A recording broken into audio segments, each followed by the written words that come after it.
بسم اللہ الرحمن الرحیم۔ ناظرین گرامی، زنا ایک ایسی بیماری ہے کہ اگر کسی انسان کو لگ جاتی ہے تو جب تک وہ سچے دل سے توبہ نہ کرے اور اللہ پاک اس کی توبہ کو قبول نہ کرے، اس وقت تک زانی وہ اپنی عادت نہیں چھوڑ سکا اور ساری زندگی زنا میں لگا رہتا ہے۔ پیارے دوستو، اگر مرد ایک ایسی عورت سے ہم بستری کرے جو کہ اس کی بیوی نہیں ہے تو یہ زنا کہلاتا ہے۔ ضروری نہیں کہ ساتھ سونے کو ہی زنا کہتے ہیں، بلکہ چھونا بھی زنا کا ایک حصہ ہے اور کسی پرائی عورت کو دیکھنا آنکھوں کا زنا ہے۔ زنا کو اسلام میں ایک بہت بڑا گناہ شمار کیا گیا ہے اور اسلام نے ایسا کرنے والوں کی سزا دنیا میں ہی رکھی ہے اور مرنے کے بعد اللہ اس کی سخت سزا دیں گے۔ ناظرین گرامی، زنا کی سزا کیا ہے اور اس بارے میں قرآن و حدیث میں کیا احکامات ہیں، اور ایسی کون سی 3 عورتیں ہیں کہ جن پر زنا کی سزا عائد نہیں ہوئی؟ اگرچہ ان پر زنا کا جرم ثابت بھی ہو جائے لیکن ان پر شرعی حد لاگو نہیں ہوگی۔ نبی پاک صلی اللہ علیہ وآلہ وسلم نے ارشاد فرمایا، مومن ہوتے ہوئے تو کوئی زنا کر ہی نہیں سکا۔ اللہ تعالیٰ قرآن پاک میں فرماتا ہے، اور دیکھو زنا کے قریب بھی نہ جاؤ، یہ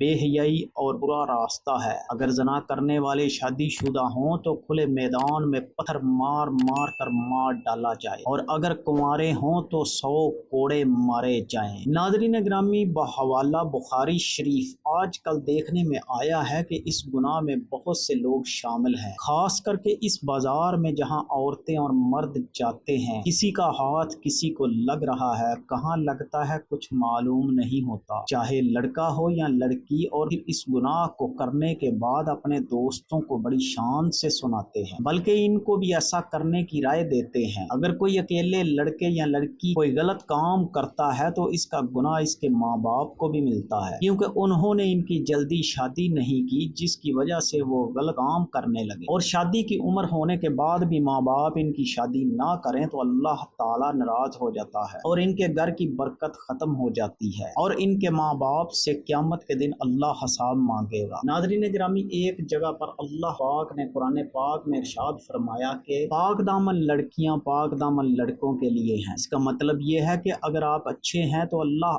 آپ کو بھی اچھی بیوی یا شوہر دے گا۔ زنا ایک ایسا عمل ہے جس سے نسیان، ایڈز، کینسر جیسی موذی بیماریاں پھیلتی ہیں۔ زنا سے انسان کا دل مردہ ہو جاتا ہے، جبکہ اکثر دیکھنے میں آیا ہے کہ جب دل مردہ ہو گیا تو پھر اس کے دل سے اسلام کی روشنی ختم ہو جاتی ہے، جس سے وہ ایمان سے خالی ہو جاتا ہے۔ انسان جو بھی غلط کام کرتا ہے اس کی قیمت اس کے بچوں، ماں یا بہن کو اس دنیا میں ہی ادا کرنی پڑی ہے۔ حضرت امام شافعی رحمۃ اللہ علیہ کہتے ہیں کہ زنا ایک قرض ہے، اگر تو ایسا قرض لے گا تو تیرے گھر سے یعنی تیری بہن بیٹی سے وصول کیا جائے۔ اس کبیرہ گناہ کی اور بھی سزائیں ہیں، لہٰذا خود بھی اس سے بچیں اور اپنے دوستوں کو بھی بچائیں۔ اگر آپ نے اپنا جنسی قصہ اپنے دوست سہیلی کو سنایا اور اس کے دل میں بھی ایسا کرنے کی بات آ گئی اور اس نے وہ کام کر لیا، اس کا گناہ آپ کو بھی ملے گا، کیونکہ آپ نے ہی اس کو غلط راستہ دکھایا۔ ناظرین گرامی، قرآن و حدیث میں ہمیں زنا کی سزا اور اس کے برے ہونے کے بارے میں بتایا گیا ہے۔ اللہ تبارک و تعالیٰ ارشاد فرماتا ہے، زنا کے قریب بھی نہ جاؤ، یہ بے حیائی اور برا راستہ ہے۔ زانیہ اور زانی کو کوڑے مارو، ہر ایک کو ان دونوں میں سے 100 کوڑے۔ اسی طرح نبی پاک صلی اللہ علیہ وآلہ وسلم نے ارشاد فرمایا، شادی شدہ مرد اور عورت زنا کریں تو دونوں کو سنسار کر دو، یہ اللہ کی طرف سے سزا ہے۔ زانی ایمان کی حالت میں زنا نہیں کرتا، یعنی جب وہ زنا کرتا ہے تو ایمان سے خالی ہو جاتا ہے۔ پیارے آقا صلی اللہ علیہ وآلہ وسلم سے بڑے گناہوں کے بارے میں پوچھا گیا تو آپ صلی اللہ علیہ وآلہ وسلم نے فرمایا، ہمسائے کی بیوی سے گناہ کرنا بڑے گناہوں میں سے ایک گناہ ہے۔ زنا کرنے والا مسلمان عاقل اور بالغ ہو جس نے یہ جرم اپنے اختیار سے کیا ہو اور جرم کے لیے اس پر کوئی زبردستی نہ کی گئی ہو۔ پیارے آقا صلی اللہ علیہ وآلہ وسلم نے ارشاد فرمایا، 3 قسم کے لوگوں کا کوئی عمل نہیں لکھا جاتا، یعنی 3 قسم کے ایسے لوگ ہیں جنہوں نے اگر زنا کیا بھی تو ان پر دین اسلام کی روح سے کوئی حد لاگو نہیں ہوتی۔ ایک تو وہ کہ جو نابالغ جب تک بالغ نہ ہو جائے، وہ شخص جو سویا ہوا ہو جب تک کہ وہ بیدار نہ ہو جائے، اور تیسرا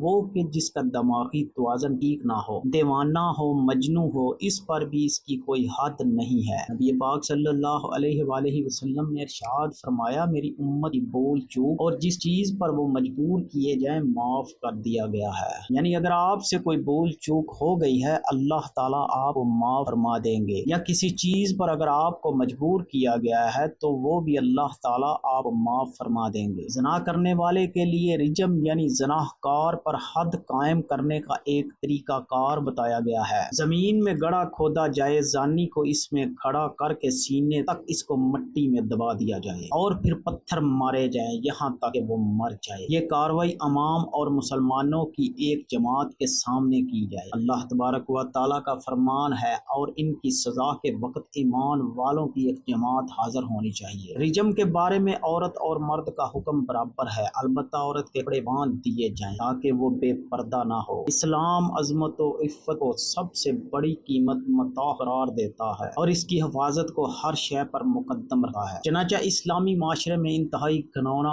اور بدترین جرم ہے اور اسلامی تعزیرات میں اس جرم کی سخت ترین سزا مقرر ہے۔ اللہ تعالیٰ سورہ بنی اسرائیل میں ارشاد فرماتا ہے، اور زنا کے قریب مت جاؤ، بلا شبہ وہ بے حیائی ہے اور برا راستہ ہے۔ ناظرین گرامی، اس آیت کریمہ میں زنا سے اس طرح روکا گیا ہے کہ زنا نہ تو کرو بلکہ زنا کے قریب ہی نہ جاؤ، جس سے معلوم ہوتا ہے کہ زنا ایک بہت ہی بری چیز ہے۔ حضرت عبداللہ بن مسعود رضی اللہ تعالیٰ عنہ فرماتے ہیں کہ میں نے نبی پاک صلی اللہ علیہ وآلہ وسلم سے پوچھا کہ سب سے بڑا گناہ کون سا ہے؟ پیارے آقا صلی اللہ علیہ وآلہ وسلم نے ارشاد فرمایا، سب سے بڑا گناہ یہ ہے کہ تم اللہ کے لیے شریک ٹھہراؤ حالانکہ اس نے تم کو پیدا کیا ہے۔ میں نے پوچھا اس کے بعد کون سا بڑا گناہ ہے؟ فرمایا یہ کہ تم اس خوف سے اپنے بچے کو قتل کر دو کہ وہ تمہارے ساتھ کھانا کھائے گا۔ میں نے پوچھا پھر کون سا بڑا گناہ ہے؟ نبی پاک صلی اللہ علیہ وآلہ وسلم نے ارشاد فرمایا یہ کہ تم اپنے پڑوسی کی بیوی سے زنا کرو۔ بحوالہ صحیح بخاری شریف۔ ابتدائی اسلام میں زنا کی سزا یہ تھی کہ زنا کرنے والی شادی شدہ عورتوں کو تاحیات گھروں میں بند کر دیتے تھے اور کماری لڑکیوں یا غیر شادی شدہ مردوں کو زنا کرنے پر زنجیروں، توبیخ اور ڈانٹ ڈپٹ کی جاتی تھی، جیسا کہ اللہ تبارک و تعالیٰ کا ارشاد ہے، اور جو تمہاری عورتیں زنا کرے تو ان پر 4 مردوں کی گواہی طلب کرو، پھر اگر وہ گواہی دے دیں تو ان عورتوں کو گھروں میں بند کر دو تب وقت یہ ان کو موت آ جائے، اللہ تعالیٰ ان کے لیے راستہ